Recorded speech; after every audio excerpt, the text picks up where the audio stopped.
Apa jadinya jika kecerdasan diadu bukan hanya lewat kata-kata, tetapi juga lewat cara memandang hidup? Ketika seorang sastrawan bijak dari negeri seberang datang dengan penuh percaya diri, tapi ia tak menyangka akan dipatahkan oleh kesederhanaan dan kejernihan berpikir Abu Nawas. Sebuah pertemuan yang membuktikan bahwa kebijaksanaan sejati tak selalu berbalut kemewahan. Suatu ketika, Baginda Raja kedatangan seorang sastrawan bijak dari negeri seberang. Dengan kepandaiannya memainkan kata-kata, sastrawan tersebut merangkai sebuah nasihat yang membuat Baginda Raja berdecak kagum. Kemudian Baginda Raja bertanya, "Apa yang kau ketahui tentang kesedihan?" Sastrawan itu menjawab, "Sejatinya kesedihan itu tidak ada Paduka. Yang ada hanyalah Paduka tidak memberikan ruang agar kebahagiaan itu bisa memasukinya." Mendengar jawaban itu, Baginda Raja semakin kagum. Tiba-tiba terbesit di benak sang raja untuk mempertemukannya dengan Abu Nawas. "Di negeriku ini juga ada orang sepertimu. Maukah kau bersedia bertemu dengannya? Namanya Abu Nawas," tanya Baginda Raja. "Silahkan Paduka yang mulia. Saya ingin menguji seberapa pandainya dia," jawab sastrawan. Maka tanpa menunggu lama, beberapa pengawal istana diperintahkan untuk segera memanggil Abu Nawas. Singkat cerita, datanglah Abu Nawas ke istana. Melihat penampilannya yang sederhana, sastrawan itu tersenyum sinis. Penampilannya sangat berbeda dengan dirinya yang rapi, menarik, dan berwibawa.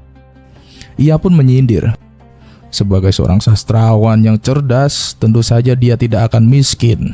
Akan mudah baginya memiliki banyak uang tanpa harus bekerja mengeluarkan keringat." Abu Nawas membalas, "Apa yang kau maksud itu aku?" Sastrawan itu menjawab, "Ya, tentu saja. Jujur saja, aku meragukan kepintaranmu."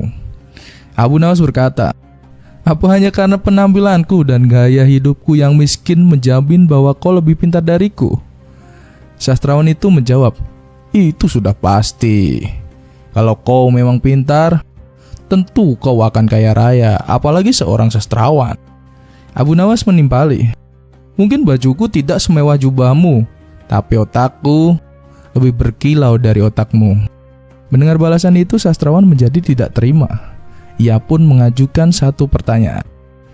"Baiklah, kalau kau mengaku lebih pintar dariku, coba jawab pertanyaanku. Kalau kau disuruh milih antara sebuah alat pancing atau 500 kilo ikan, mana yang akan kau pilih?" Tanpa ragu, Abu Nawas menjawab, "Jelas aku pilih 500 kilo ikan." Seketika sastrawan tertawa mengejek, "Bodoh sekali engkau. Tak layak disebut sastrawan yang cerdas. Tidakkah engkau tahu ikan sebanyak itu suatu saat akan habis dimakan? Sedangkan alat pancing akan memberimu ikan seumur hidup." Namun Abu Nawas membalas dengan tenang, "Maaf, justru Anda yang terlalu polos. Ikan 500 kilo kalau dijual 100 dinar per kilo, itu hampir 5.000 dinar. Sementara alat pancing hanya 50 dinar. Aku bisa membeli 10 set alat pancing, lalu menggaji 10 orang untuk memancing, dan ikan-ikannya diberikan kepadaku. Aku juga masih punya sisa uang untuk bersedekah, dan sisanya lagi bisa untuk mentraktir kawan-kawanku nongkrong di warung sambil bercanda dan tertawa. Dengan begitu, aku bisa selalu mendapatkan ikan, pahala mengalir, dan tetap bisa menghibur diriku bersama sahabat-sahabatku." Mendengar jawaban itu, sontak sastrawan terdiam. Ia tak mampu membantah perkataan Abu Nawas. Dengan nada pelan, ia pun bertanya, "Aku mengakuimu, engkau memang lebih pintar dariku. Tapi kenapa kau masih tetap miskin? Apakah Baginda Raja tidak memberimu kekayaan?" Abu Nawas menjawab, "Berulang kali aku ditawarin jabatan, namun aku menolaknya. Aku seringkali diberi hadiah uang yang banyak, tetapi aku sedekahkan kepada fakir miskin. Sebab sebagai sastrawan sejati, kebahagiaan bukan terletak pada harta, melainkan hati yang selalu memberi." Untuk kedua kalinya, sastrawan dibuat terkagum-kagum oleh cara berpikir Abu Nawas.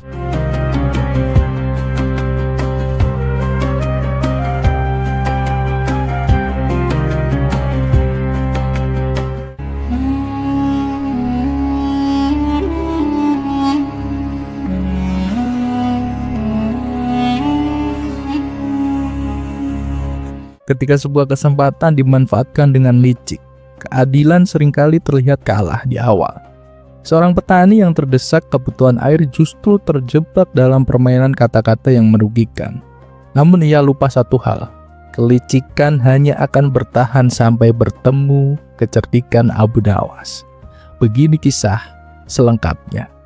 Alkisah, ada seorang petani yang memiliki ladang di perkebunan.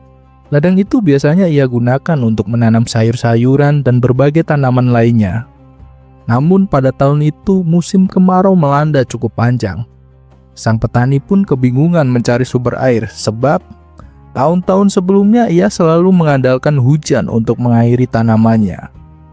Di sebelah ladang miliknya terdapat sebuah sumur dengan air yang melimpah. Melihat hal itu, si petani pun berinisiatif untuk membeli sumur tersebut.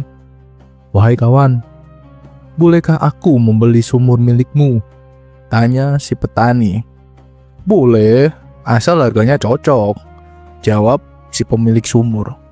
"Baiklah, berapa harga yang kau inginkan?" "Harganya 100 dinar," jawabnya singkat. "Hah? 100 dinar? Mahal sekali," seru si petani. "Kalau tidak mau ya udah, aku tidak memaksa," ujar pemilik sumur. Namun karena sangat membutuhkan air untuk ladangnya, si petani pun akhirnya terpaksa menyetujui pembelian sumur itu dengan harga yang sangat-sangat tinggi. Ternyata pemilik sumur tersebut adalah orang yang licik. Ia masih ingin mengambil keuntungan lebih. Esok harinya, ketika si petani hendak mengambil air, tiba-tiba pemilik sumur menegurnya. "Hei, aku hanya menjual sumurnya, bukan airnya. Air itu masih milikku. Kalau kau mau mengambilnya, kau juga harus membayar." Si petani pun terkejut dan langsung memprotes. "Apa-apaan ini?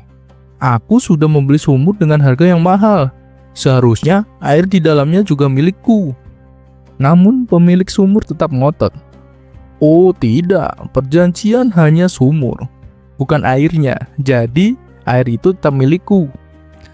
Pertengkaran pun tak terhindarkan. Warga sekitar yang mendengar keributan segera berdatangan untuk menengahi. "Sudah, lebih baik bawa masalah ini ke pengadilan saja," saran salah seorang warga. Akhirnya mereka pun mendatangi rumah Tuan Hakim. Namun Tuan Hakim sendiri kebingungan memutuskan perkara tersebut. Maka ia pun memanggil Abu Nawas untuk dimintai pendapat. Tak lama kemudian Abu Nawas datang. "Apa masalah kalian?" tanyanya. Si petani pun menjelaskan. "Begini Tuan Abu, aku sudah membeli sumur darinya. Tapi setelah aku beli, aku tidak boleh mengambil airnya, padahal aku sudah membayar mahal." Abu Nawas menoleh ke pemilik sumur. "Benarkah begitu? Apa alasanmu?" Pemilik sumur menjawab dengan santai. "Benar. Saat ia membeli, perjanjiannya hanya sumur, bukan air. Jadi air itu tetap milikku." Abu Nawas mengerenyit. Dalam hatinya ia tahu orang ini sangat licik. Namun ia telah menyiapkan siasat untuk membuatnya kapok. "Baiklah," kata Abu Nawas. "Yang dikatakan pemilik sumur memang benar. Air itu memang miliknya. Jadi kalau kamu mau mengambil air, kamu harus membayar." Si petani terkejut. "Apa? Ini tidak adil Tuan Abu." Sementara itu, pemilik sumur tertawa puas. "Lihat kan, keputusan Tuan Abu sangatlah adil," katanya dengan sombong. "Tunggu dulu," kata Abu Nawas menukas. "Aku belum selesai bicara. Air di dalam sumur memanglah milikmu, tapi sumurnya adalah milik si petani. Karena itu, aku perintahkan kau untuk segera mengeluarkan seluruh airmu dari dalam sumur. Jangan sampai tersisa setetes pun." Tetapi itu tidak mungkin Tuan Abu," seru pemilik sumur panik. "Kalau begitu kau harus membayar sewa tempat," jawab tegas Abu Nawas. "Sebab airmu berada di dalam sumur milik si petani." "Wahai petani, berapa harga sewa per jari?" 10 dinar Tuan Abu," jawab si petani mantap. "Nah," kata Abu Nawas, "mulai sekarang dan seterusnya kau harus membayar 10 dinar setiap hari kepada si petani." Si pemilik sumur pun langsung pucat pasi. Ini tidak masuk akal. Kenapa aku harus membayar sewa tiap hari? Ya, itu terserah padamu, jawab Abu Nawas dengan tenang.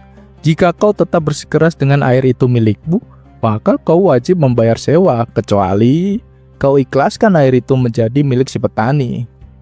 Akhirnya dengan wajah kecewa, pemilik sumur pun menyerah. Baiklah, air itu biarlah menjadi miliknya. Si petani pun tersenyum lega. Awalnya ia mengira Abu Nawas tidak adil. Namun ternyata semua itu hanyalah siasat untuk memperdayai pemilik sumur yang licik. Berkat kecerdikan Abu Nawas, rencana jahat itu pun gagal total.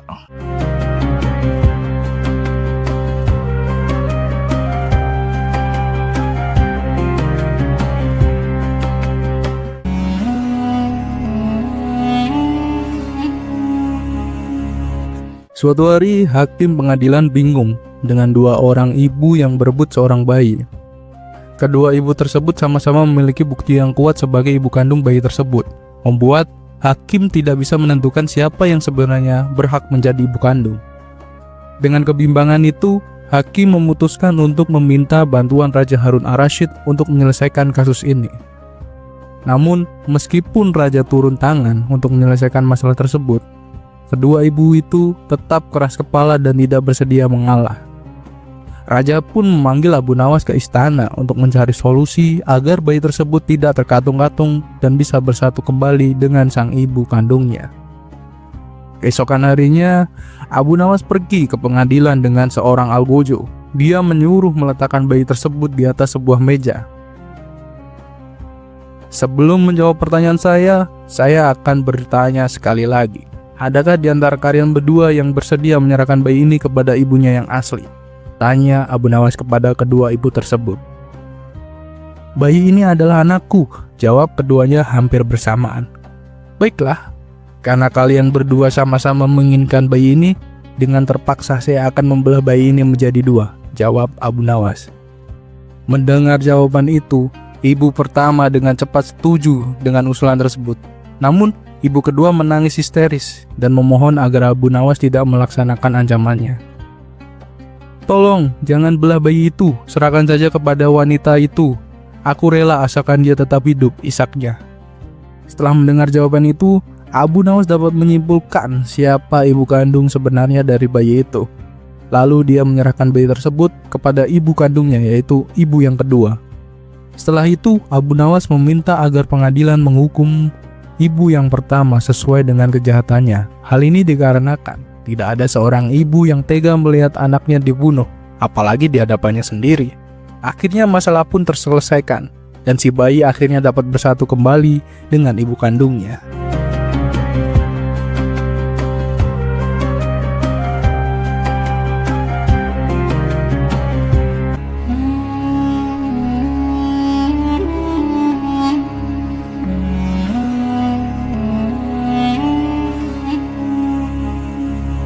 Alkisah, Abu Nawas memiliki usaha baru.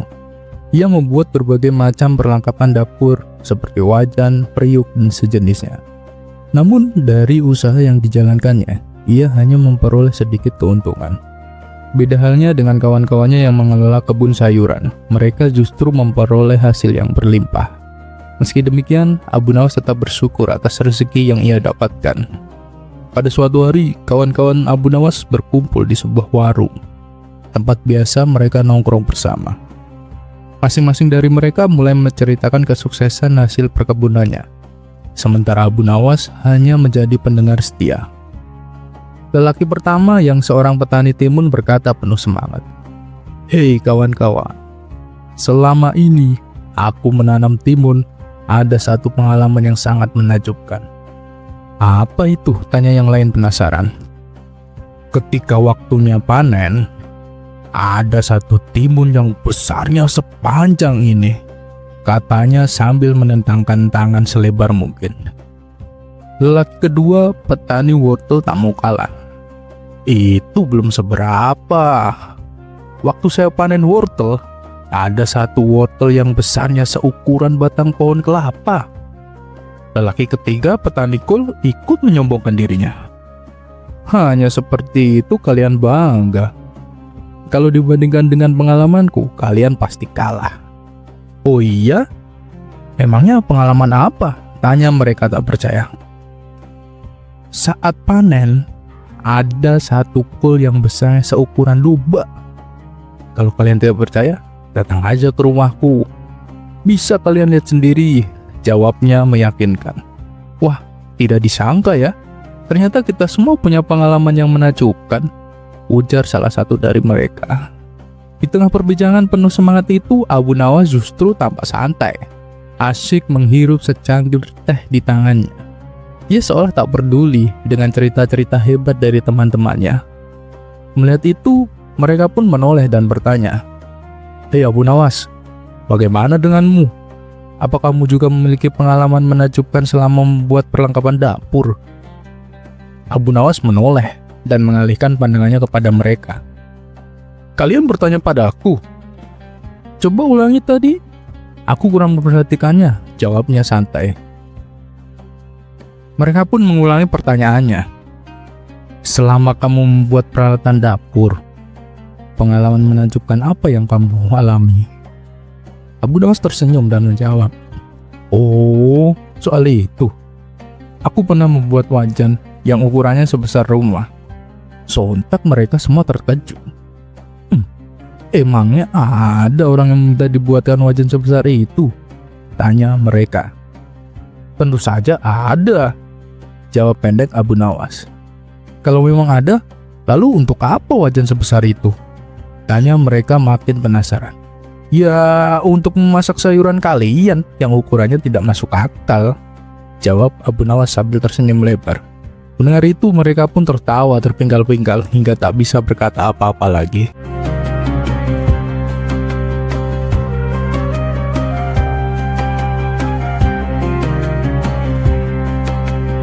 Cerita selanjutnya.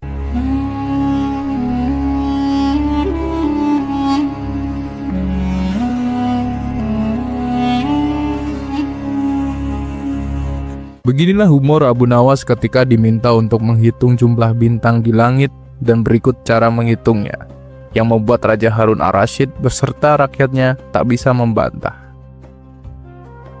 Pagi itu Raja Harun ar-Rasyid sedang galau. Ia berjalan mondar-mandir ke kamar pribadinya. Sambil asik merenung, terlintas sebuah pertanyaan di benaknya. Berapakah jumlah bintang di langit dan bagaimana cara menghitungnya? Siang harinya Raja Harun ar-Rasyid membuat sayembara. Barang siapa yang bisa menghitung jumlah bintang di langit dan memberitahukan cara menghitungnya, maka ia akan memberikan beberapa koin emas sebagai hadiahnya. Pamflet pengumuman sayembara disebarkan ke seluruh penjuru wilayah kerajaan oleh petugas istana. Banyak yang penasaran tentang isi pamflet tersebut, sehingga berbondong-bondong warga mengerumuni. Beberapa orang sangat ingin berpartisipasi. Sayembara tersebut terbuka bagi siapapun kecuali Raja Harun ar-Rasyid. Ia akan memimpin jalannya sayembara. Tiba saatnya sayembara dimulai, bertempat di lapangan luas sebelah istana Raja Harun ar-Rasyid. "Siapa yang bersedia maju duluan?" tanya Raja. Tanpa diduga, peserta pertama adalah komandan pengawal istana. Ia berjalan menuju arah Raja dengan langkah tegap dan santai. "Berapa jumlah bintang di langit, wahai komandan pengawal istana?" tanya Raja. "Jumlah bintang di langit itu jutaan, wahai baginda," jawab komandan pengawal istana dengan tegas. "Bagaimanakah caramu menghitung?" Raja kian penasaran. Komandan pengawal istana diam. Beberapa saat kemudian, geleng-geleng kepala sambil melirik Raja. Raja Harun ar-Rasyid mempersilahkan komandan pengawal istananya untuk duduk kembali. "Siapa lagi yang ingin mengikuti sayembaraku? Silahkan maju," ucap Raja. Kemudian seorang pedagang kain sutra melangkah ke arah Raja sambil membenahi pakaian yang kurang rapi. "Berapa jumlah bintang di langit, wahai pedagang kain?" tanya Raja. "Miliaran, wahai baginda," jawab pedagang. "Bagaimanakah caramu menghitungnya?" tanya Raja lagi. Karena ekspresi pedagang kain sama seperti peserta pertama, Raja pun mempersilahkan untuk kembali ke tempat. Raja berjalan bolak-balik di atas singgasananya, lantas berteriak, "Siapa lagi yang ingin mencoba?" Mari berhitung mundur dari angka 10. Jika tidak ada yang mampu menjawab dengan benar, maka sayembara ini aku anggap selesai. Menuju hitungan mundur ke angka 2, Abu Nawas mengacungkan tangan sambil merangsek masuk ke depan. Saya bisa menjawab pertanyaan itu, wahai Paduka, sergah Abu Nawas. Berapa jumlah bintang di langit, hai Abu Nawas, dan bagaimanakah cara menghitungnya? Sebelum menjawab pertanyaan tuanku, hamba minta disediakan seekor kuda jantan besar, pintanya. Beberapa panitia sayembara lantas membawa jenis hewan yang diminta oleh Abu Nawas. Begini Baginda Raja, jumlah bintang di langit sama dengan semua bulu kuda yang ada di kerajaan ini, sambil menunjuk ke arah kuda. Cara menghitungnya pun simple, tinggal mulai dari angka 1 sampai selesai kan? Baginda hitung sendiri kalau tidak percaya, jawab Abu Nawas. Kerumunan peserta pun saling pandang satu sama lain. Beberapa saat kemudian hening menyelimuti sayembara tersebut. Semua terpana dengan jawaban Abu Nawas.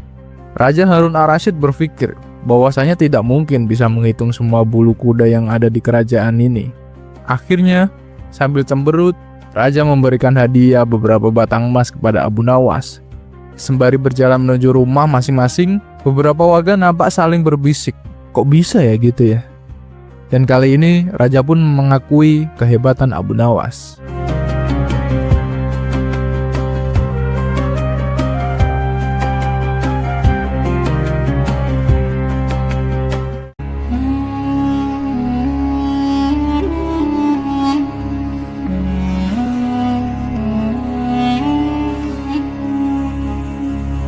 Suatu ketika, Baginda Raja kedatangan 3 orang tamu dari desa.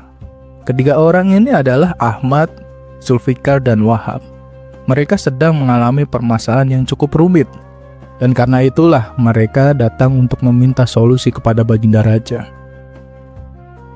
Apa permasalahan yang membuat kalian bingung? Tanya Baginda Raja.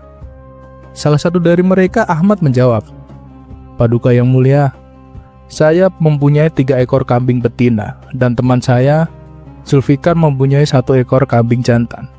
Kami berdua sepakat menitipkan semua kambing itu kepada Wahab untuk dikembangbiakkan. Tapi, kami juga sudah membuat kesepakatan bahwa jika kambing-kambing itu beranak, maka keuntungannya akan dibagi 3. Adapun pembagiannya adalah sebagai berikut. Saya mendapat separuh dari kambing yang ada. Zulfikar mendapat 1/3 dan Wahab mendapat 1/8, jelas Ahmad. Lalu, apakah kambing itu sudah beranak pinak? Tanya Baginda Raja. Sudah Baginda, jawab Ahmad. Tapi sekarang jumlah kambingnya ada 23. Nah, dengan jumlah tersebut, kami bingung bagaimana cara membaginya sesuai kesepakatan. Mendengar keluhan itu, Baginda Raja terdiam dan mulai berpikir. Membagi 23 ekor kambing sesuai perjanjian itu bukanlah hal mudah. Jika Ahmad mendapat setengah, berarti ia mendapat 11,5 ekor. Zulfikar yang mendapat 1/3 berarti memperoleh 7/2/3 ekor. Dan Wahab yang mendapat 1/8 berarti hanya mendapat 2/7/8 ekor. Tentu tidak mungkin membagi kambing dengan cara dipotong-potong begitu. Justru akan semakin rumit, pikir Baginda Raja. Para pejabat dan menteri yang hadir pun tak sanggup memecahkan masalah itu. Melihat keadaan tersebut, Baginda Raja akhirnya memutuskan untuk memanggil Abu Nawas. Mungkin Abu Nawas bisa mengatasi masalah ini, gumam Baginda Raja dalam hati. Lalu Baginda menyuruh prajurit untuk memanggil Abu Nawas ke istana. Tak lama kemudian datanglah Abu Nawas menghadap. Ampun Paduka yang mulia, ada gerangan apa hamba dipanggil? Tanya Abu Nawas.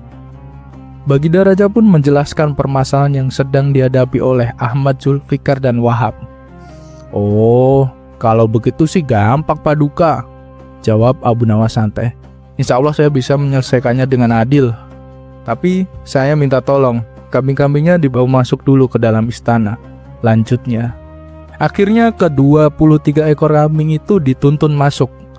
Setelah menghitung ulang dan memastikan jumlahnya benar, Abu Nawas berkata, Paduka yang mulia, izinkan saya meminjam 1 ekor kambing milik Baginda.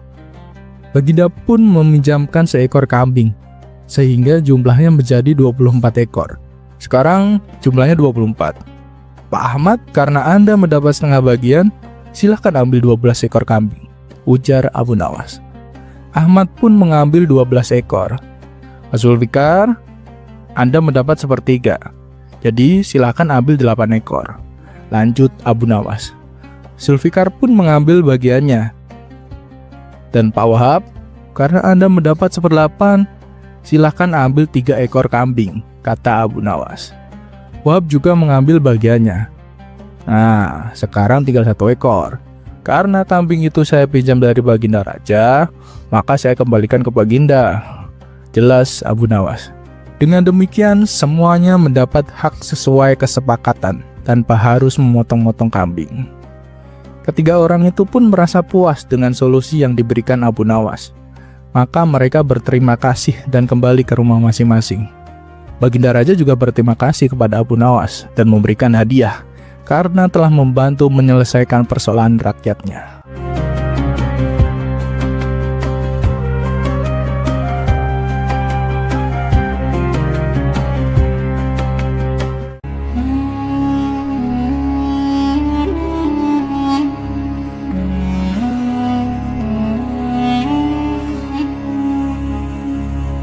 Di suatu sore yang cerah, Abu Nawas terlihat mengendarai kuda pergi menuju warung untuk berkumpul bersama kawan-kawannya.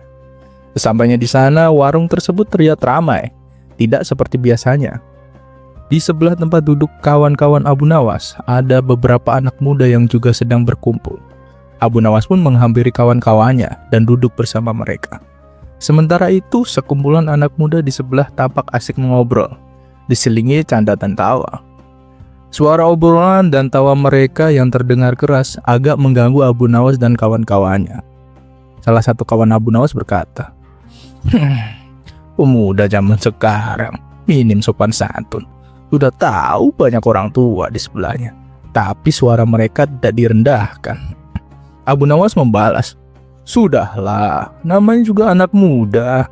Kita sebagai orang tua harus lebih bijak dan arif." Yang lain menimpali, "Benar apa yang dikatakan Abu Nawas, orang tua memang lebih arif daripada anak muda." Sekumpulan anak muda di sebelahnya merasa tidak terima mendengar hal itu. Salah satu dari mereka berkata, "Kalian para orang tua memang lebih arif, tapi kami anak muda jauh lebih kuat dari kalian." Kawan-kawan Abu Nawas sependapat dengan ucapan si pemuda, tapi Abu Nawas berbeda pendapat. Ia sama sekali tidak setuju. "Kata siapa? Menurutku tua atau muda sama saja tenaganya. Waktu masih muda sama saja, ketika sudah tua juga." "Wahai Pak Tua, coba buktikan ucapanmu," kata salah satu pemuda. "Baik, akan aku buktikan. Kau lihat kuda yang kunaiki? Waktu aku masih muda, aku tak kuat mengangkatnya.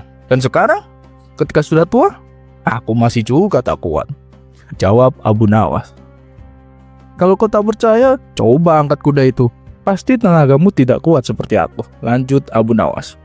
Mendengar itu, spontan kawan-kawan Abu Nawas tertawa terpingkal-pingkal. Adapun si pemuda berlalu meninggalkan Abu Nawas dengan menahan rasa malu.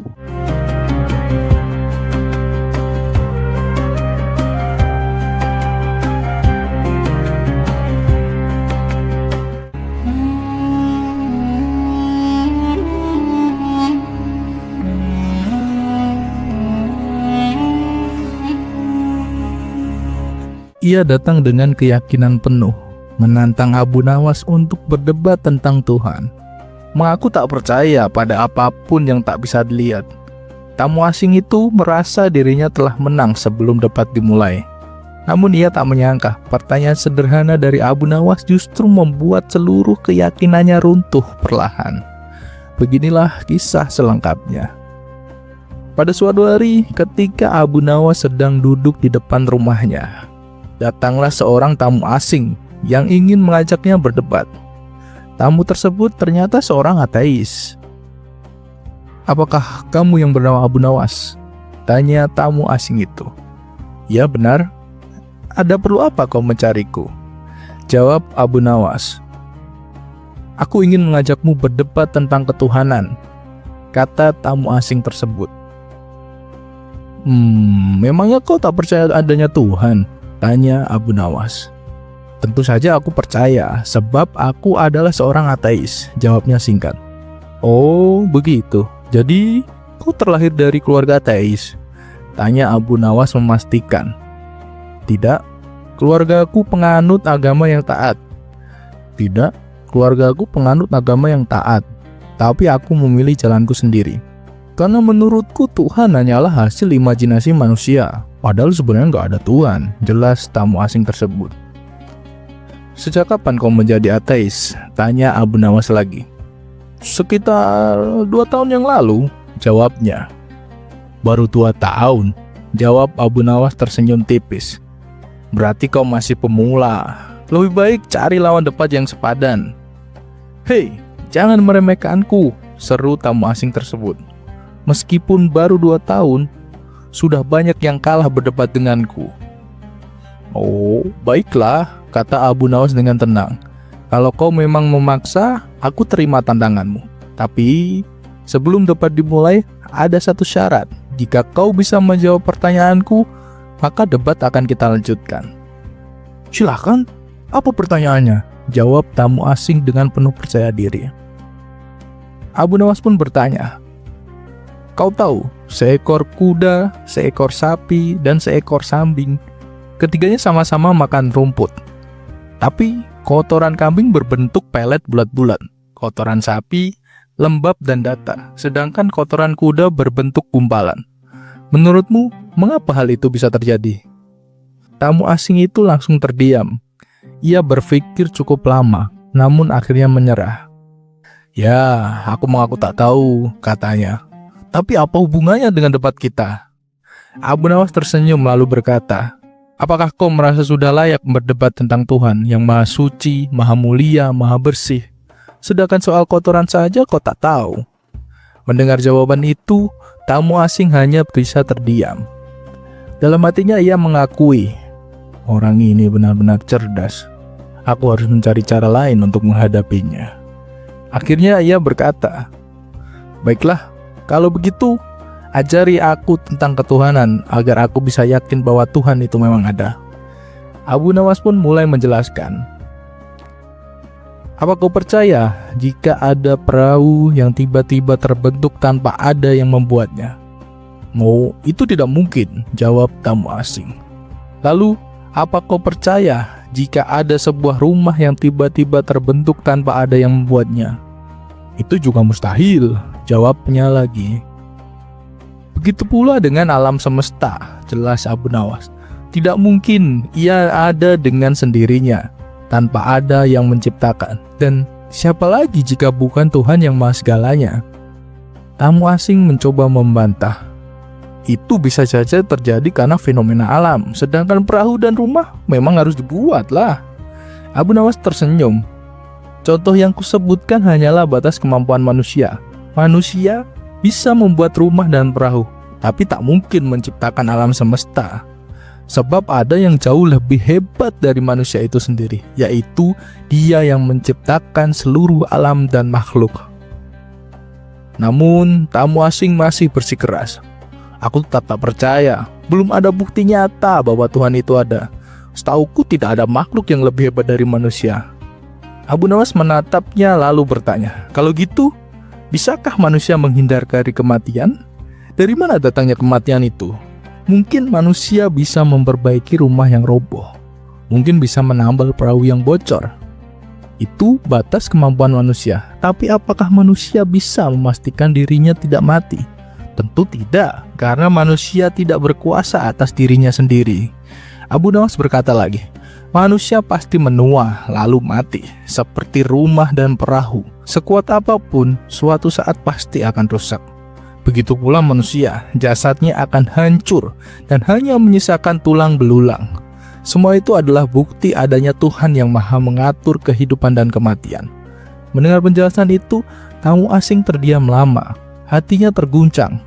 Perlahan, ia mulai meninggalkan keyakinannya sebagai seorang ateis.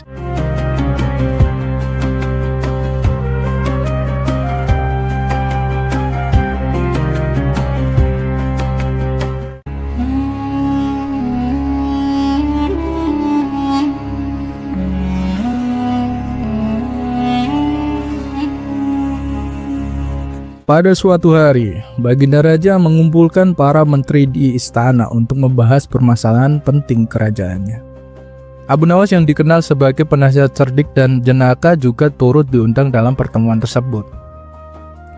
Setelah pembahasan selesai, Baginda Raja memberi peringatan keras kepada semua yang hadir. Besok, kalian semua harus datang tepat waktu. Jika ada yang terlambat, aku tak segan-segan menjatuhkan hukuman, ancam Baginda Raja dengan suara tegas. Semua yang hadir pun membungkuk hormat dan memohon diri untuk pulang, termasuk Abu Nawas. Keesokan paginya seperti biasa, Abu Nawas pergi ke pasar untuk menjual kayu dagangannya. Setelah semua kayu laku, ia pun mampir ke sebuah warung untuk beristirahat sambil menikmati secangkir teh. Ternyata di warung itu banyak kawan-kawannya yang berkumpul. Abu Nawas pun ikut nimbrung dan larut dalam obrolan yang hangat penuh tawa. Saking asiknya berbincang, Abu Nawas sampai lupa bahwa hari itu ia punya janji penting, menghadiri rapat lanjutan bersama Baginda Raja. Menjelang siang, sang istri datang tergopoh-gopoh menghampirinya. "Wahai suamiku, barusan ada utusan istana datang mencarimu," ujar istrinya cemas. "Astagfirullah, aku lupa. Hari ini aku ada janji dengan Paduka Raja," seru Abu Nawas terkejut. Tanpa membuang waktu, ia pun langsung meninggalkan warung dan kawan-kawannya, lalu berlari menuju istana sambil membatin. "Wah, kali ini pasti aku kena hukuman." Sesampainya di istana, ternyata benar. Baginda Raja dan para menteri sudah berkumpul. Melihat Abu Nawas yang datang terlambat, Baginda Raja langsung menegur. "Hei Abu Nawas, kenapa kamu terlambat?" tanyanya dengan nada dingin. Dengan wajah ketakutan, Abu Nawas membungkuk dalam-dalam. "Ampun Paduka yang mulia, saya mengaku bersalah," jawab Abu Nawas penuh penyesalan palsu. "Bukankah aku sudah peringatkan? Siapapun yang datang terlambat akan dihukum," ucap Baginda Raja. Abu Nawas segera bersilat lidah. Paduka yang mulia, keterlambatan saya ini bukan tanpa alasan." "Lalu, apa alasanmu?" tanya Baginda penasaran. "Begini Paduka, dalam perjalanan menuju istana, saya terus dibuntuti bayangan hitam. Saya sudah coba menghindar, tapi bayangan itu selalu mengikuti kemanapun saya pergi. Karena itulah saya jadi sangat ketakutan, dan akhirnya terlambat sampai," jelas Abu Nawas. Seketika ruangan tampil menjadi hening. Para menteri saling pandang. Baginda Raja mengerutkan dahinya. "Bayangan hitam?" tanya salah satu menteri. "Siapa itu?" "Saya sendiri tak tahu Tuan Menteri," jawab Abu Nawas pura-pura serius. "Siang bolong seperti ini, mana mungkin ada setan?" ucap Baginda Raja setengah curiga. "Kamu jangan mengada-ngada Abu Nawas. Kalau Paduka tak percaya, saya bisa tunjukkan sekarang juga," kata Abu Nawas mantap. Karena penasaran, Baginda Raja dan para menteri ikut bersama Abu Nawas keluar ruangan menuju halaman istana. Saat matahari bersinar terik, Abu Nawas berdiri di tengah lapangan. Ia menunjuk bayangan tubuhnya sendiri yang jatuh ke tanah. Lihat Paduka, bayangan hitam itu masih mengikuti saya." Lalu ia mulai berlari kecil sana kemari sambil berteriak. "Dia mengikutiku, kemanapun aku pergi, dia tak pernah berhenti membuntutiku." Melihat tingkah Abu Nawas yang seperti orang dikejar bayang-bayang secara harfiah, Baginda Raja dan para menteri tak bisa menahan tawanya. Mereka tertawa terpinggal-pinggal, hingga beberapa bahkan memegang perutnya. Ternyata, bayangan hitam yang dimaksud Abu Nawas hanyalah bayangan tubuhnya sendiri, yang muncul karena sinar matahari. Tawa yang lepas membuat suasana istana menjadi cair. Ketegangan yang tadinya menyelimuti rapat pun berubah menjadi ringan. Baginda Raja menggeleng-gelengkan kepala sambil tersenyum. Sudahlah Abu Nawas. Kau ini memang selalu punya akal ajaib. Aku ampuni keterlambatanmu, ucap Baginda Raja tertawa geli. Abu Nawas pun diizinkan untuk bergabung dalam rapat. Tanpa hukuman sedikit pun, bahkan ia malah berhasil menghibur seluruh istana.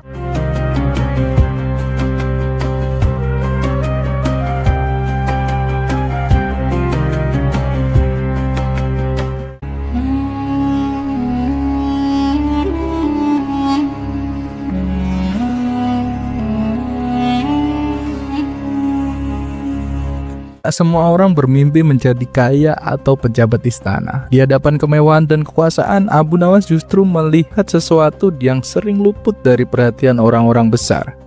Dalam obrolan santai bersama Baginda Raja, satu pertanyaan sederhana merubah menjadi sindiran halus yang membuat sang raja tertawa, sekaligus tersadar. Begini kisah selengkapnya.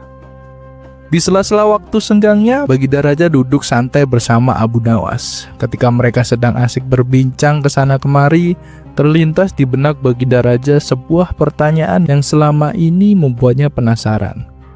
Abu Nawas, andai kau mau menjadi pejabat istana, hidupmu pasti akan kaya.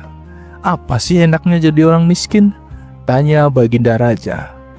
Dengan enteng Abu Nawas menjawab, Siap malam saya bisa tidur nyenyak Paduka, karena tidak takut kemalingan. Mana ada maling yang mau mencuri di rumah orang miskin? Jawaban spontan itu membuat Baginda Raja tertawa lepas. Sekarang gantian saya yang bertanya Paduka. Apa sih enaknya jadi orang kaya? Tanya Abu Nawas. Tentu saja banyak Abu Nawas. Apapun yang kau inginkan pasti bisa terbeli. Bisa menyuruh orang miskin melakukan sesuatu untuk dikerjakan, jawab Baginda Raja. Kalau begitu, lanjut Baginda Raja. Apa tak enaknya menjadi orang miskin, wahai Abu Nawas? Banyak Paduka, orang miskin seperti saya ini seringkali keinginannya tidak kesampaian dan jarang sekali makan hidangan yang enak-enak, jawab Abu Nawas jujur. Oh begitu ya, lalu menurutmu apakah ada orang yang lebih buruk daripada hidup sebagai orang miskin? Tanya Baginda Raja lagi. Tentu saja ada Paduka, jawab Abu Nawas dengan tenang. Yaitu hidup sebagai temannya orang miskin. Orang seperti itu tidak punya perasaan karena suka menyuruh seenaknya. Menyadari bahwa perkataan Abu Nawas itu menyindir dirinya, Baginda Raja justru tertawa terpingkal-pingkar. Kurang ajar kamu Abu Nawas, seloroh Baginda Raja sambil terus tertawa.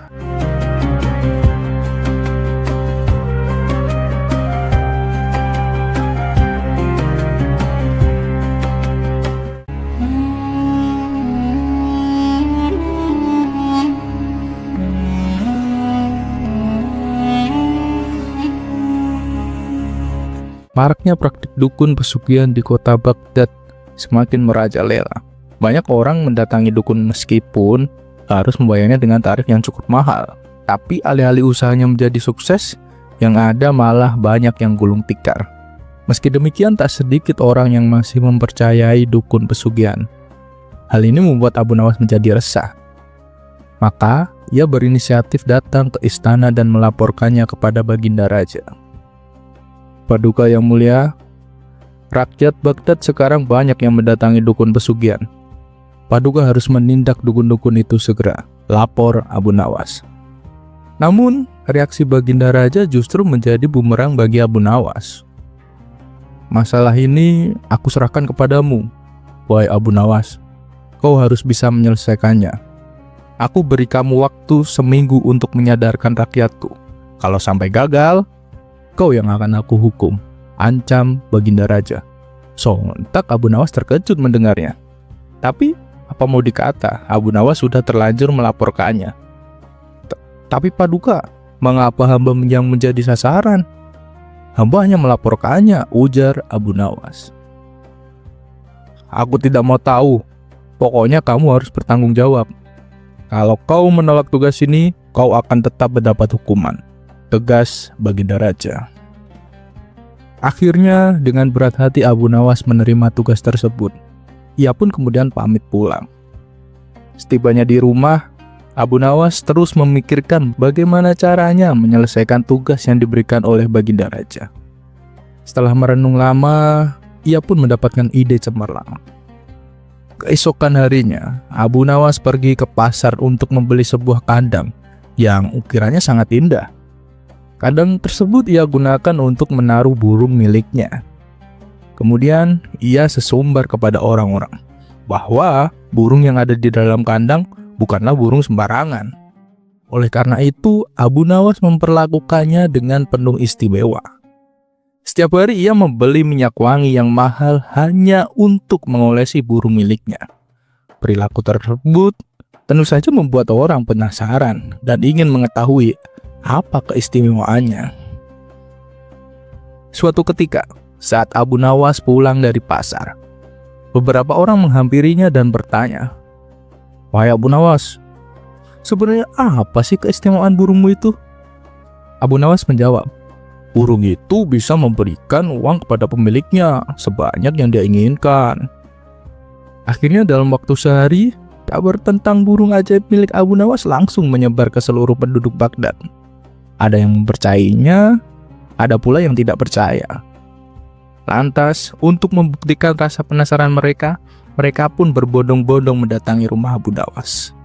Setibanya di sana, mereka mendapati Abu Nawas sedang duduk di depan rumah, memperlakukan burungnya dengan penuh istimewa. "Hei Abu Nawas, apa benar burung milikmu bisa memberimu uang?" tanya mereka. "Katanya sih begitu," jawab Abu Nawas. "Jadi, selama ini burung itu tidak pernah memberimu uang?" tanya mereka lagi. "Sampai saat ini sih belum.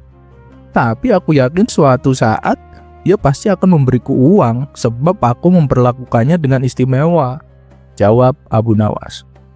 "Tahuilah Abu Nawas, usahamu itu sia-sia. Mana mungkin seekor burung bisa memberimu uang?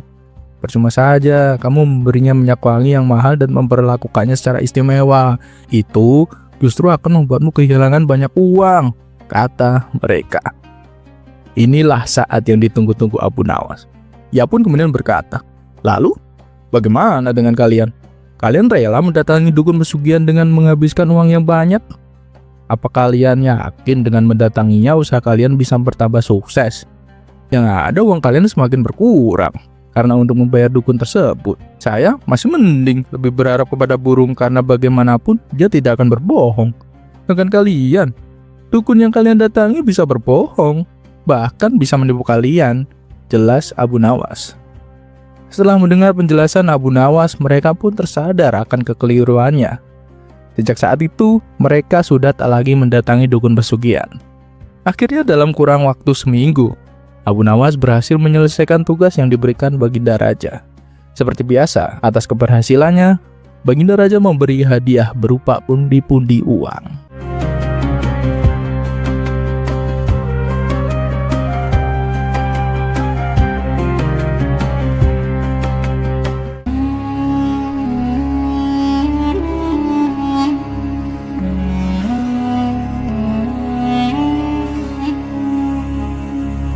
Suatu hari Abu Nawas membuat kehebohan di kota Baghdad.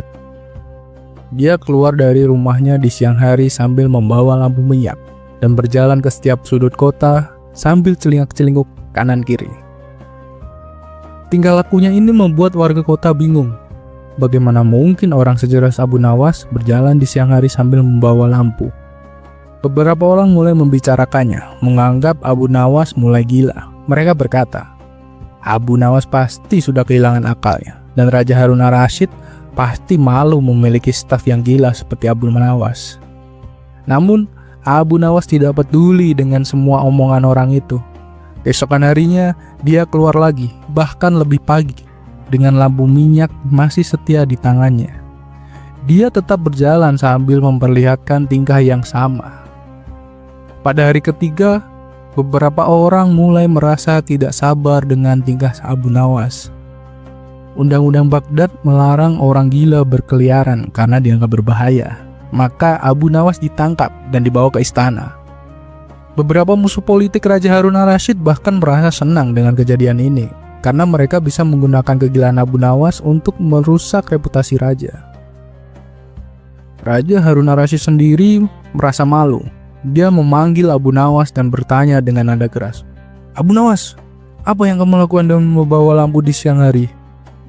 Abu Nawas menjawab dengan tenang, "Saya mencari neraka paduka yang mulia." Raja Harun ar-Rasyid merasa semakin yakin bahwa Abu Nawas sudah gila. Namun, Abu Nawas tak gentar. Dia meminta agar semua orang yang menangkapnya dikumpulkan di depan istana. Setelah berkumpul, Abu Nawas berkata, "Wahai kalian yang mengaku waras, Apakah kalian tidak menganggap orang lain yang berbeda pikiran dengan kalian sebagai munafik? Dan apakah kalian tidak mengatakan bahwa mereka sesat dan akan masuk neraka?" Orang-orang itu menjawab, "Benar." Dengar itu Abu Nawas bertanya kembali, "Jika saya munafik, sesat, dan akan masuk neraka, di manakah neraka itu? Dan siapakah yang memiliki neraka itu?" Orang-orang mulai merasa kebingungan. Mereka menyadari bahwa mereka tidak memiliki hak untuk menentukan siapa yang masuk neraka. Raja Harun ar-Rasyid pun tertawa kecil mendengar kata-kata Abu Nawas. Dengan akal sehatnya, Abu Nawas menunjukkan bahwa menilai seseorang dan menyatakan mereka masuk neraka adalah tindakan yang kurang pantas.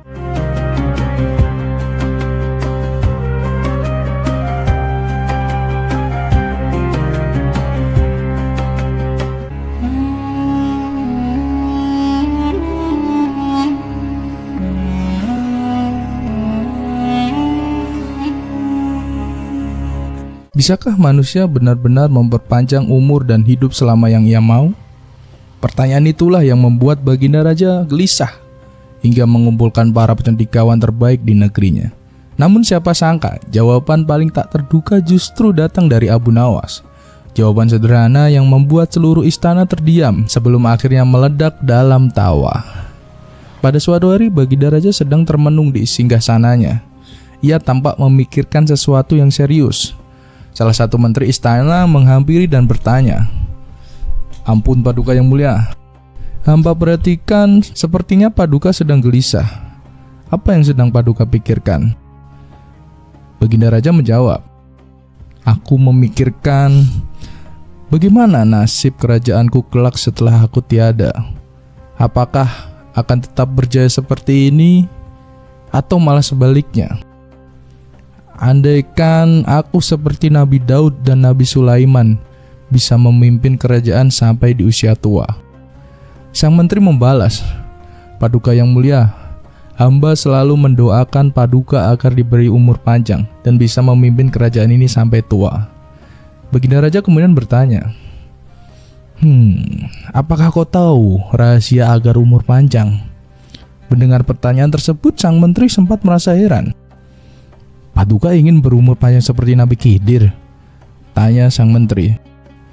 "Kalaupun bisa, tentu aku juga mau. Tapi, apakah kau tahu rahasianya?" jawab Baginda Raja. "Maaf Paduka yang mulia, kalau soal itu hamba tidak tahu." Mengapa tidak menanyakan saja pada para cendekiawan?" usul sang menteri. Usulan tersebut disambut gembira oleh Baginda Raja. Ia pun segera memerintahkan beberapa pengawal untuk mengundang para cendekiawan di kota Baghdad. Ketika para tamu undangan telah datang, salah satu menteri berkata kepada Baginda Raja, "Maaf Paduka yang mulia, tetapi Paduka telah melewatkan satu orang untuk diundang." "Oh iya? Siapa itu?" tanya Baginda Raja. "Abu Nawas Paduka yang mulia. Sekaligus untuk menguji seberapa cerdas dan cerdiknya bila mereka dibandingkan dengan Abu Nawas," jawab sang menteri. Benar juga katamu. Baiklah, panggil dia kemari secepatnya." Kemudian diundanglah Abu Nawas untuk ikut dalam pertemuan tersebut. Singkat cerita, setelah semuanya berkumpul, Baginda Raja membuka percakapan. "Aku ingin mendengar pendapat kalian masing-masing. Apa rahasianya agar umur panjang?" tanya Baginda Raja. Cendekiawan pertama menjawab, "Paduka harus rajin berolahraga dan mengonsumsi makanan bergizi. Dengan begitu, bukan hanya umur Paduka yang panjang, tapi tubuh Paduka juga akan selalu sehat dan kuat." Baginda Raja membalas, "Aku tak yakin. Nyatanya banyak orang sehat yang mati di usia muda. Aku rasa pendapatmu kurang tepat." Kemudian giliran cendekiawan kedua memberikan pendapatnya. "Paduka yang mulia harus rajin bersedekah, karena dengan bersedekah bisa membuat umur menjadi panjang dan menghindarkan Paduka dari penyakit." Itu benar, tapi ada juga orang yang rajin sedekah meninggal di usia muda, jawab Baginda Raja. "Itu karena sudah takdirnya Paduka. Ajal manusia siapa yang tahu?" ujar cendekiawan kedua membela diri. "Memang betul, tapi pada intinya ada juga yang meninggal di usia muda, bukan?" balas Baginda Raja.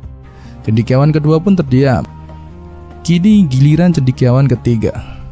Menurut saya, cara yang paling tepat adalah menyambung silaturahmi Paduka.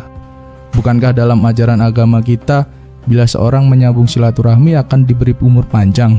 Iya ya, aku setuju. Tapi bukankah ada juga orang yang meninggal di usia muda meski rajin menyambung silaturahmi? Tanya Baginda Raja. Itu karena sudah ditakdirkan meninggal di dunia di usia muda Paduka. Tak ada seorang pun yang bisa lari dari takdir kematian meskipun hanya sedetik, ujar cendekiawan ketiga. Iya benar, tapi pada intinya ada juga yang meninggal dunia di usia muda, kata Baginda Raja. Terakhir giliran Abu Nawas. Hai Abu Nawas, bagaimana pendapatmu? Apa rahasianya agar umur panjang? Tanya Baginda Raja. Oh, itu mudah Paduka yang mulia. Rahasianya hanya satu, bahkan Paduka bisa berumur panjang seperti Nabi Khidir, jawab Abu Nawas. Benarkah? Beritahu aku apa rahasianya, desak Baginda Raja tak sabar. Rahasianya adalah jangan mati. Bila seorang bisa menerapkan hal itu, dia akan hidup kekal, kata Abu Nawas. Tapi bagaimana bila ternyata dia meninggal dunia di usia muda? Tanya Baginda Raja. Berarti dia tidak menerapkan hal tersebut, makanya dia mati. Coba kalau dia jangan mati, pasti dia akan tetap hidup, jelas Abu Nawas. Mendengar penjelasan itu, Baginda Raja tertawa terbahak-bahak. Meskipun jawabannya terdengar konyol, tak seorang pun yang mampu membantahnya. Begitulah kecerdikan Abu Nawas dalam memainkan kata-kata.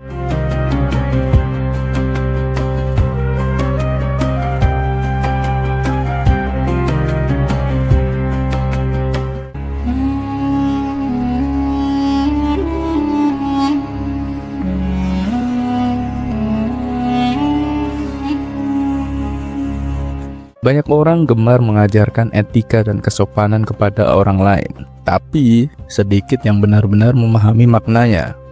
Pada suatu hari, seorang petapa suci datang dengan niat mulia. Ia ingin menyadarkan Abu Nawas yang dianggapnya tak beretika. Namun ia tak menyangka, pertemuan singkat itu justru akan berakhir dengan pelajaran yang menohok.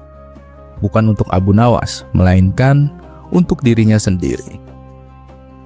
Pada suatu hari, datanglah seorang petapa suci yang merasa terpanggil untuk menyadarkan Abu Nawas. Menurutnya, tingkah laku Abu Nawas selama ini tidak mencerminkan manusia yang memiliki etika, moral, dan kesopanan. Ia ingin menunjukkan bahwa ajaran keyakinannya selalu mengedepankan cinta, kasih, dan sikap saling memuliakan sesama.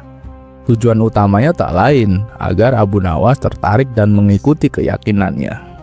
Maka berangkatlah sang pertapa ke rumah Abu Nawas. Sesampainya di sana, ia langsung mengetuk pintu. Ketika Abu Nawas membukanya, ia terkejut melihat seorang pertapa datang berkunjung. Namun dengan ramah, ia tetap mempersilahkan tamunya masuk. Ada keperluan apa Tuan datang jauh-jauh ke rumah saya? Tanya Abu Nawas dengan sopan. Dengan terus terang, sang petapa menjawab. Aku datang untuk mengajarkan kepadamu tentang etika, norma, dan kesopanan dalam bermasyarakat. Dalam agamaku, cinta, kasih, dan memuliakan sesama adalah sebuah kewajiban. Abu Nawas menjawab dengan tenang. Begini Tuan, meskipun saya seorang muslim, saya tetap menghormati keyakinan Anda. Dan Anda sebagai tamu, Anda tetap saya muliakan. Namun, selama perbincangan berlangsung, sang pertapa tak henti-hentinya mencoba mendoktrin Abu Nawas agar mengikuti ajarannya. Melihat gelagat itu, Abu Nawas pun memutuskan untuk sedikit mengerjainya. Tentu saja dengan cara konyol, khas Abu Nawas. Bagaimana kalau kita makan dulu? Tawar Abu Nawas. Oh, itu bagus. Saya juga sudah lapar, jawab sang petapa. Abu Nawas kemudian membawa 2 piring kosong dan 1 nampan berisi 2 potong daging, 1 kecil dan 1 besar. Ia menyerahkan 1 piring kosong kepada sang pertapa dan 1 lagi untuk dirinya sendiri. Setelah itu Abu Nawas mengambil potongan daging kecil dan meletakkannya di piring sang pertapa. Sementara potongan daging besar ia ambil untuk dirinya sendiri. Sang petapa langsung menegur, "Wahai Abu Nawas, itu tidak sopan. Itu tidak beretika. Seorang tamu harusnya diberi yang lebih baik." "Berarti caraku salah?" tanya Abu Nawas berpura-pura polos. "Iya Abu Nawas, itulah tujuanku datang kemari, mengajarkanmu bagaimana cara benar dan menghormati tamu," jawab sang pertapa. "Oh, begitu ya," balas Abu Nawas sambil mengembalikan 2 potong daging ke dalam nampan. "Kalau begitu, boleh aku bertanya? Jika kau jadi aku, apa yang kau lakukan?" "Aku akan mengambilkan daging yang besar untukmu Abu Nawas," jawab sang pertapa yakin. Abu Nawas pun mengambil daging besar dan menaruhnya di piringnya sendiri. "Lalu aku akan mengambil daging yang kecil untuk diriku sendiri," lanjut sang pertapa. Abu Nawas pun mengambil daging kecil dan meletakkannya di piring sang pertapa. "Ini silahkan dimakan," ucap Abu Nawas sambil tersenyum. Sementara sang pertapa hanya mendapatkan daging kecil, Abu Nawas menikmati daging besar di hadapannya. Setelah ia selesai makan, Abu Nawas berkata, "Bukankah hasil akhirnya sama saja dengan yang aku lakukan di awal tadi?" Sang pertapa pun terdiam. Tak lama kemudian, Abu Nawas kembali bertanya, "Tuan, apakah Anda tahu bagaimana tata cara makan yang baik?" "Oh, itu mudah. Pertama, saya akan memanjatkan syukur atas rezeki yang saya terima. Setelah itu, saya makan perlahan dan mengunyah dengan mulut tertutup," jawab sang pertapa dengan yakin. "Itu salah," sahut Abu Nawas tegas. "Kenapa salah? Itu sesuai etika dan norma dalam menghormati makanan," bantah sang pertapa.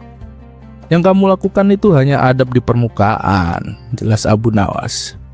"Yang lebih baik dan penting adalah memastikan makanan itu berasal dari jalan yang halal. Bila seorang memakan makanan yang haram, meskipun dengan 1000 adab, tidak ada manfaatnya. Bahkan, makanan haram akan mengotori hati dan membuatnya menjadi hitam." Mendengar penjelasan itu, sang pertapa suci pun terdiam. Ia sadar justru dirinya yang sedang dipermainkan dan diajari. Akhirnya ia pun pamit pulang, meninggalkan rumah Abu Nawas dengan langkah kikuk dan hati penuh pertanyaan.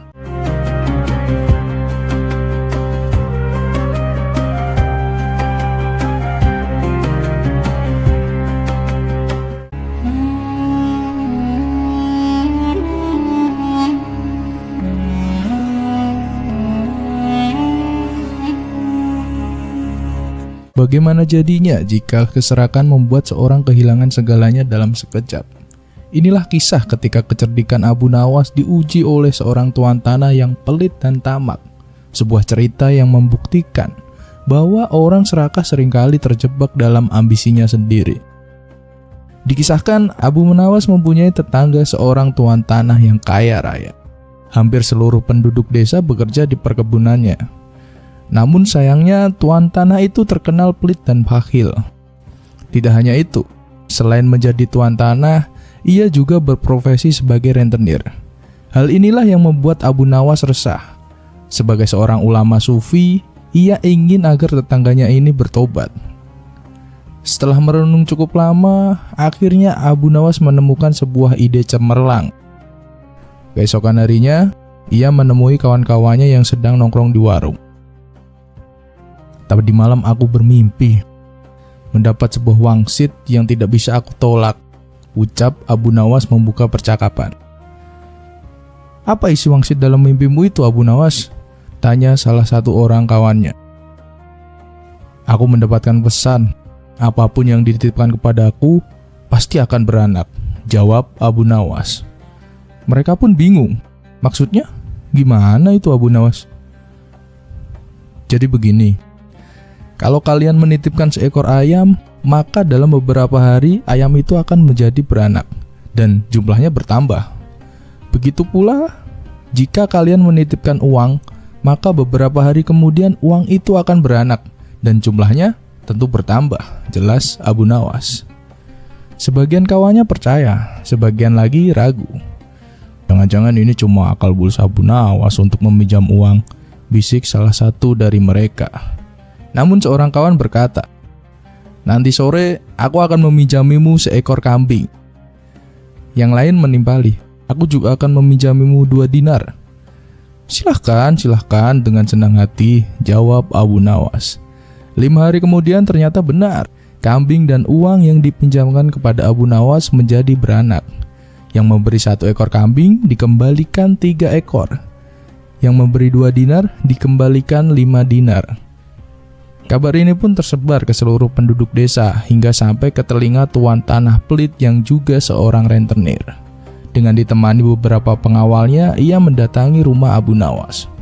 "Wahai saudaraku Abu Nawas, adakah keperluan yang kau inginkan? Katakan saja, nanti aku bisa meminjamimu," ucap tuan tanah merayu. "Maaf tuan, sepertinya saat ini saya tidak membutuhkan apa-apa," balas Abu Nawas. "Baiklah, kalau nanti perlu sesuatu, datang saja kepadaku, jangan sungkan," kata tuan tanah dengan senyum yang ramah. "Baik tuan, kapan-kapan saya akan datang ke rumah tuan," jawab Abu Nawas. Beberapa hari kemudian, Abu Nawas merasa lapar. Ia tak memiliki makanan sama sekali di rumah. Maka ia mendatangi tuan tanah untuk meminjam 3 butir telur. Dengan senang hati, tuan tanah meminjamkannya. 5 hari kemudian, Abu Nawas mengembalikan telur itu. Saat tuan tanah membuka bungkusan, jumlahnya bertambah menjadi 5. "Kok telurnya ada 5? Tanya tuan tanah pura-pura tidak tahu sambil tersenyum. "Tidakkah tuan sudah mendengar kabar? Apapun yang saya pinjam pasti beranak," ujar Abu Nawas. Tuan tanah tersenyum puas, lalu kembali menawarkan pinjaman lain. Namun Abu Nawas menolak dengan alasan belum membutuhkan apa-apa. Hingga suatu hari Abu Nawas datang lagi. "Ada perlu apa wahai saudaraku?" tanya tuan tanah. "Saya ingin meminjam uang 1000 dinar, jawab Abu Nawas. Jumlah itu sangat besar, cukup untuk menggaji seluruh karyawan tuan tanah selama sebulan. Namun tanpa ragu, tuan tanah segera membuka berangkas dan meminjamkannya. Dalam hatinya, ia membayangkan uang itu akan beranak lebih banyak lagi. Hari berganti hari, 5 hari pun berlalu. Abu Nawas belum datang juga. Sebulan pun terlewati, tetapi tetap tidak ada kabar. Karena tidak sabar, tuan tanah mendatangi rumah Abu Nawas bersama pengawalnya. "Wahai Abu Nawas, sudah sebulan aku menantimu, tapi kau tak datang-datang," bentaknya. "Oh iya tuan, maafkan saya. Sebenarnya saya ingin ke rumah tuan, tapi sangat sibuk. Berhubung tuan sudah datang, sekalian saja ingin saya bicarakan," kata Abu Nawas. "Baiklah, silakan," jawab tuan tanah. "Begini tuan," jelas Abu Nawas. "Uang yang tuan titipkan kepada saya 3 hari kemudian mati. Bukannya beranak, malah mati tak tersisa." "Apa maksudmu wahai Abu Nawas? Kau mempermainkanku ya?" teriak tuan tanah penuh emosi. "Tidak tuan, tapi memang begitulah kenyataannya. Bukankah sesuatu yang bisa beranak juga bisa mati?" balas Abu Nawas tenang. Tuan tanah murka, ia segera melaporkan Abu Nawas ke pengadilan, menuduhnya menipu dengan jumlah uang besar dan menuntut Abu Nawas agar dihukum pancung. Di pengadilan, tuan tanah berkata, "Wahai hakim yang mulia, Abu Nawas ini menipuku. Katanya uangku akan beranak, tapi ternyata dia tidak mengembalikan sepeser pun." Hakim pun bertanya kepada Abu Nawas, "Benarkah begitu Abu Nawas?" "Wahai hakim yang mulia, sejak awal saya tidak menipunya," jawab Abu Nawas. "Lalu, kenapa kamu tidak mengembalikan uangnya?" tanya hakim. "Sudah saya katakan, apapun yang dititipkan kepada saya bisa beranak. Tapi, kebetulan uang yang ia titipkan bukannya beranak, melainkan mati. Dan sesuatu yang bisa beranak, cepat atau lambat pasti bisa mati," jelas Abu Nawas. Hakim terdiam sejenak. Ucapan Abu Nawas benar. Segala sesuatu yang bisa beranak pasti bisa mati. Maka Abu Nawas dibebaskan dari segala tuduhan dan tidak diwajibkan mengganti rugi. Mendengar keputusan itu, Tuan Tanah langsung jatuh pingsan. Ia tertipu oleh keserakahannya sendiri.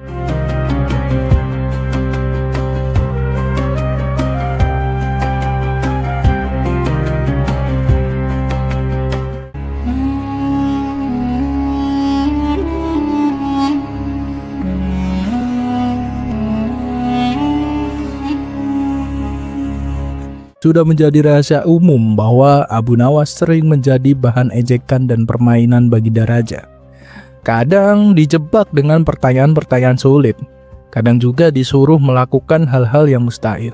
Tapi entah bagaimana, Abu Nawas selalu lolos dengan kecerdikannya. Namun kali ini ia punya rencana balas dendam yang cukup nyeleneh.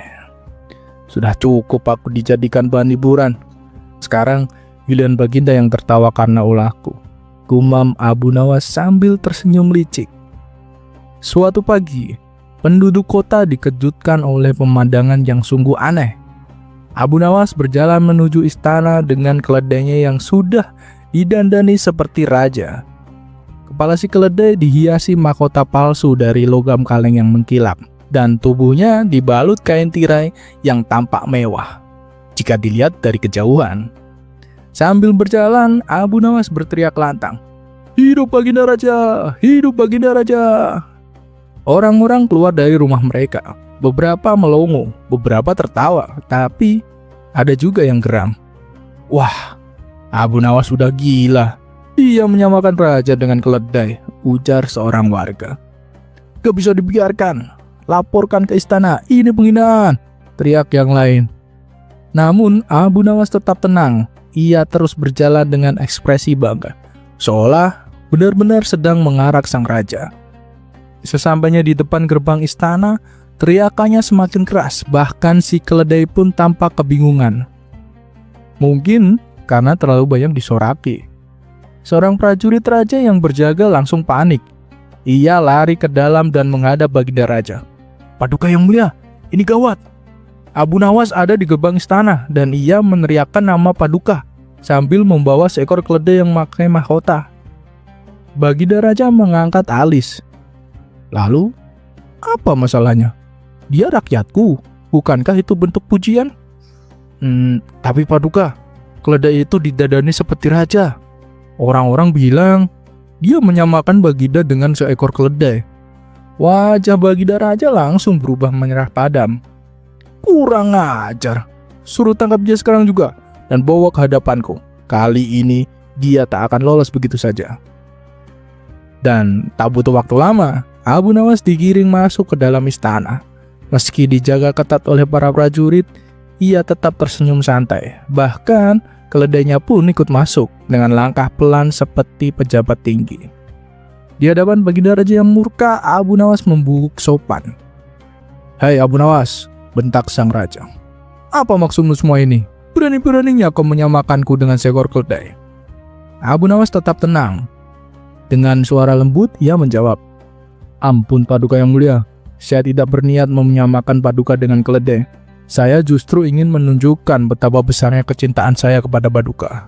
Karena itu, saya dandani keledai saya dengan kain terbaik dan mahkota yang indah sebagai simbol penghormatan saya sebelum menyebut nama Paduka."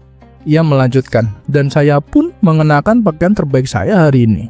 Karena bagi saya menyebut nama Baginda adalah sebuah kehormatan yang pantas dirayakan, bahkan oleh keledai sekalipun." Baginda Raja sempat terdiam. Para penasehat mulai saling pandang, berbisik-bisik. Tak yakin apakah Abu Nawas sedang memuji atau menyindir. Lalu, tiba-tiba Baginda Raja tertawa terbahak-bahak. "Hahaha, dasar Abu Nawas, mulutmu seperti pedang yang dilapisi madu."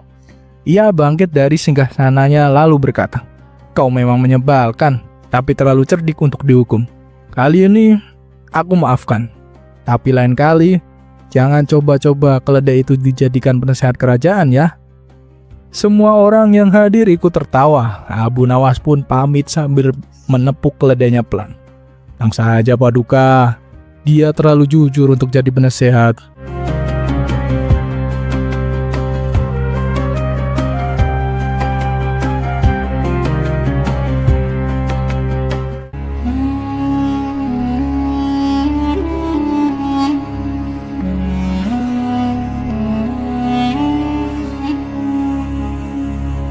Seekor kuda bertanduk yang langka, tawaran harga tinggi yang tak masuk akal, dan kematian yang mendadak seharusnya membawa kerugian besar.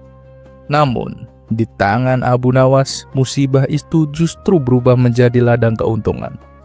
Apa sebenarnya rencana Abu Nawas hingga seekor kuda mati pun bisa mendatangkan ratusan dinar? Mari kita simak ceritanya. Dikisahkan, Tuan Hamid baru saja membeli seekor kuda yang sangat unik. Kuda tersebut memiliki tanduk di kepalanya, sesuatu yang sangat langka. Kejadian ini pun membuat heboh warga desa. Mereka berbondong-bondong datang ke rumah Tuan Hamid untuk melihatnya, termasuk juga Abu Nawas. "Wah, kudanya unik sekali." "Iya, kudanya sangat indah," puji para warga. Melihat kuda itu, Abu Nawas langsung menawarnya dengan harga 100 dinar. Tawaran tersebut sangat tinggi, sebab biasanya seekor kuda hanya dihargai sekitar 5 dinar. "Kau serius, Abu Nawas?" tanya Tuan Hamid memastikan. "Tentu saja, tapi kau bersedia menjualnya atau tidak?" balas Abu Nawas. "Mendapatkan uang sebanyak itu, tentu saja," sahut Tuan Hamid penuh semangat. "Baiklah Tuan Hamid, besok aku akan datang lagi, dan aku akan membayar sekaligus mengambil kudanya," ujar Abu Nawas. Namun, nasib sial menimpa Tuan Hamid. Malam harinya, kuda bertanduk itu tiba-tiba mati tanpa sebab. Keesokan paginya, Tuan Hamid buru-buru memberitahu Abu Nawas. "Maaf Abu Nawas, kudanya sudah mati," kata Tuan Hamid dengan wajah kecewa. "Tidak apa-apa, aku tetap akan membelinya," balas Abu Nawas dengan tenang. Mendengar jawaban itu, Tuan Hamid makin bingung. "Kau yakin Abu Nawas? Nanti kau rugi," ujar Tuan Hamid ragu. Namun Abu Nawas tetap bersikeras membeli kuda yang telah mati itu. Karena terus didesak, akhirnya Tuan Hamid pun setuju. Setelah menerima pembayaran, ia kembali bertanya dengan penuh rasa penasaran. "Wahai Abu Nawas, coba beritahu aku, mengapa kau ingin membeli kuda yang sudah mati?" "Maaf, aku sedang buru-buru ke istana. Nanti sore akan aku jelaskan," jawab Abu Nawas sambil pergi membawa kuda mati itu. Menjelang sore, rasa penasaran itu membuat Tuan Hamid mendatangi rumah Abu Nawas kembali. "Wahai Abu Nawas, sekarang tolong jelaskan kepadaku," pintanya. "Jadi begini," jawab Abu Nawas. "Kemarin di istana, aku mengadakan undian kepada para menteri. Untuk ikut undian itu, mereka harus bayar 20 dinar. "Undian? Undian apa?" tanya Tuan Hamid heran. "Undian untuk mendapatkan kuda bertanduk," terang Abu Nawas. "Ada 20 orang menteri yang ikut, jadi aku berhasil mengumpulkan 400 dinar. "Wah, itu cerdas. Tapi, apa tidak ada yang kecewa?" tanya Tuan Hamid. "Wahai Tuan Hamid, namanya juga undian. Pemenangnya pasti hanya satu," jawab Abu Nawas sambil tersenyum. "Dan justru pemenangnya itulah yang kecewa karena mendapatkan kuda yang sudah mati. Tapi agar dia tidak terlalu kecewa, aku kembalikan saja uang yang 20 dinar." Dia pun pergi dengan tenang. Mendengar penjelasan itu, Tuan Hamid pun tertawa lepas. Kagum pada kecerdikan Abu Nawas yang mampu mengubah kerugian menjadi keuntungan.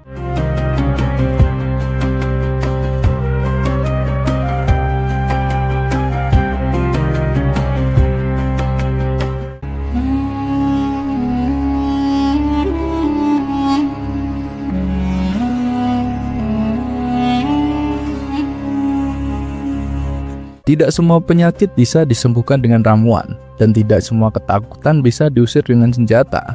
Ketika seorang raja yang sangat penakut meminta bantuan, Abu Nawas justru memilih cara yang tidak pernah terfikirkan oleh siapapun.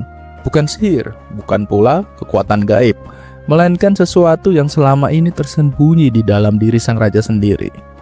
Beginilah kisah lengkapnya.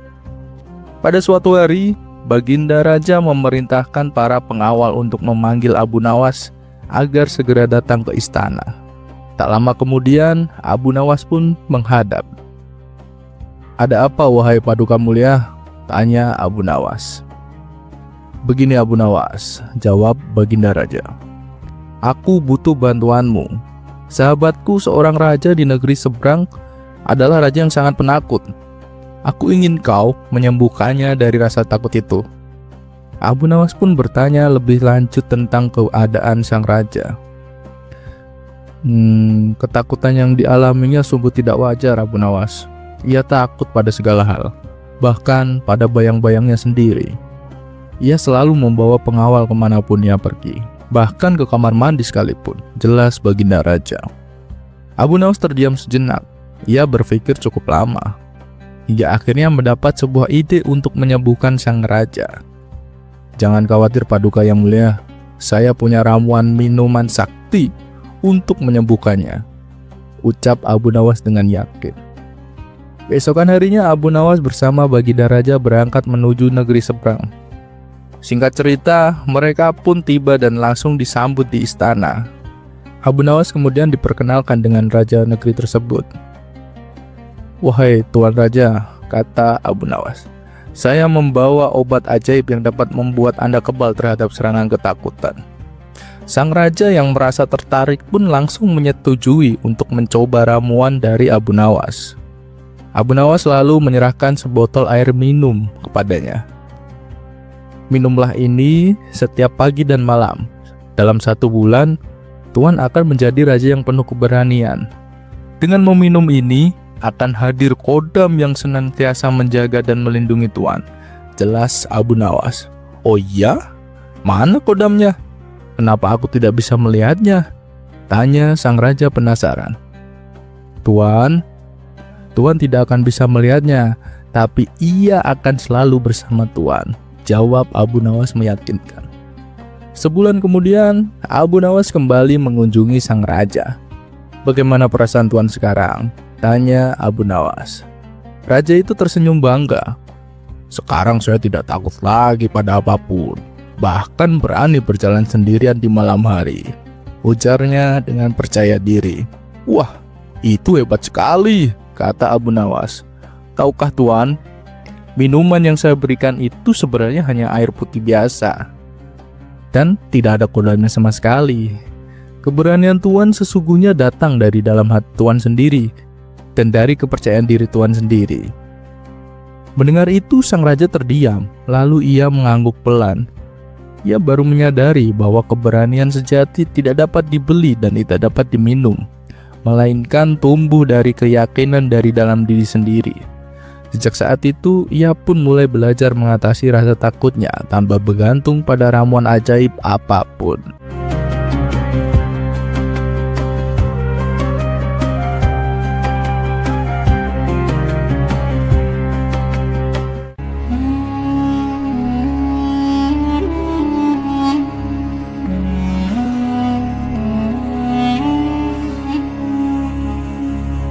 Alkisah, Abu Nawas memiliki tetangga baru.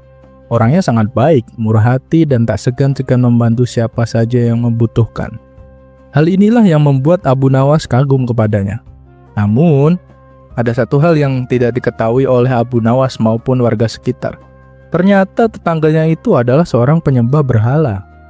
Ia sengaja menyembunyikan keyakinannya agar tetap bisa tinggal di kota Baghdad. Sebab pada waktu itu baginda raja membuat larangan keras bagi siapa saja yang menyembah berhala. Barang siapa yang ketahuan akan dihukum dan diusir dari Baghdad.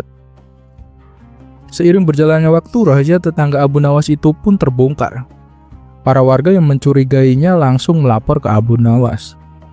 "Wahai Abu Nawas, tetangga baru kita yang kelihatannya baik itu ternyata penyembah berhala," kata salah satu dari mereka.